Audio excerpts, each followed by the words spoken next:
এই ভ্যান। হ্যাঁ madam. Madam কোথায় যাবেন? বেলফুলিয়া যাবে? যাবো ম্যাডাম, উঠুন। এতবার ফোন করছো কেন? দেখছো না আমি ফোন কেটে দিচ্ছি, রাখো ফোন। ম্যাডাম, আপনাকে দেখে খুব বিরক্ত মনে হচ্ছে, কোনো সমস্যা? হ্যাঁ সমস্যা, তাতে তোমার কি? ভ্যান চালাচ্ছ, ভ্যান চালাও। কি হয়েছে? বললাম তো আমার আর গাড়ি লাগবে না, রাখো। ব্যাস এখানে রাখো। হ্যাঁ হ্যাঁ ভাড়া কত হয়েছে তোমার? ম্যাডাম, 30 টাকা। 30 টাকা? আচ্ছা, এ নাও টাকা। ম্যাডাম 500 টাকা আমার কাছে তো খুচরা নেই। আচ্ছা দাঁড়াও, দেখি আমার কাছে আছে কিনা। না, আমার কাছেও নাই। এই টাকাটা তুমি পুরো রেখে দাও, এই রোদের মধ্যে কষ্ট করে পৌঁছে দিলে। না না ম্যাডাম, কিভাবে সম্ভব? আমার ভাড়া মাত্র 30 টাকা, আমি 500 টাকা কিভাবে নিব? আমার পারিশ্রমিকটুকু দিলেই হবে, আপনি অন্য কোনো একদিন দিন। তোমার জায়গাতে অন্য কেউ হলে সাথে সাথে টাকাটা নিয়ে নিত, কিন্তু তোমাকে এত টাকা অফার করার পরেও তুমি টাকাটা নিলে না। সত্যি তোমাকে দেখে অনেক ভালো লাগলো। ম্যাডাম, আমি সৎ পথে পরিশ্রম করে টাকা উপার্জন করি।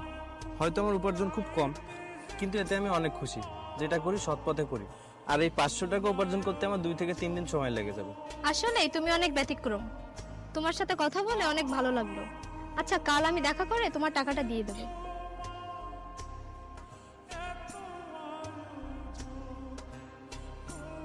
কি ব্যাপার, এটা কার পার্স? আচ্ছা, এটা তো ওই ম্যাডামের হাতে দেখেছিলাম, এটা ওনারই হবে। কিন্তু এটা ফেরত দিব কিভাবে? একটা কাজ করি, ম্যাডামকে যেখানে নামিয়ে দিয়েছিলাম সেখানে গিয়ে খুঁজি, যদি পাই। এখানেও তো ম্যাডামকে পাচ্ছি না, কোথায় যে পাই। আর কতক্ষণ দাঁড়িয়ে থাকবো এভাবে? থাক, কাল দেখা হলে দিয়ে দেবো। এখন যাই।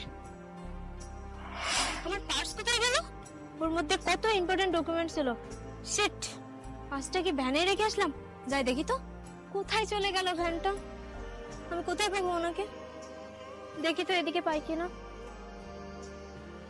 আমি মনে মনে তোমাকেই খুঁজছিলাম। আরে ম্যাডাম, ম্যাডাম মনে মনে আমিও আপনাকে খুঁজছিলাম। এই নাও তোমার 30 টাকা। আচ্ছা শোনো না, কাল তোমার ভ্যান থেকে নামার পরে আমি আমার মানি পাসটা খুঁজে পাচ্ছি না। ওর মধ্যে কত ইম্পর্টেন্ট ডকুমেন্ট ছিল আমার, কি যে বিপদে পড়েছি। ম্যাডাম, কাল আপনি আপনার পার্সটা আমার ভ্যানে রেখে চলে গিয়েছিলেন। Thank you so much. আমি পরে দেখতে পেয়ে আপনাকে খুঁজতে গিয়েছিলাম, কিন্তু কোথাও খুঁজে পাইনি। তুমি যে আমার কি বড় উপকার করলে তুমি নিজেও জানো না। তোমার জায়গায় অন্য কেউ থাকলে পার্সের টাকাগুলো সব নিয়ে নিত, আর পার্সটাই ফেরত দিত না। তুমি যে আমার কত বড় উপকার করলে। তুমি এত ভালো মানুষ বলে আমি আমার পার্সটা ফিরে পেয়েছি। Thank you so much. আচ্ছা তোমার নাম কি? ম্যাডাম, আমার নাম দীপ্ত। আরে ম্যাডাম ম্যাডাম কি করছো? আমার নাম রানী। আজ থেকে আমাকে রানী বলেই ডাকবে, তাহলে আমার ভালো লাগবে। এনিওয়ে, তোমার সাথে কথা বলে অনেক ভালো লাগলো। আমরা কি ভালো বন্ধু হতে পারি? হ্যাঁ, তা হতে পারি। ফ্রেন্ডস?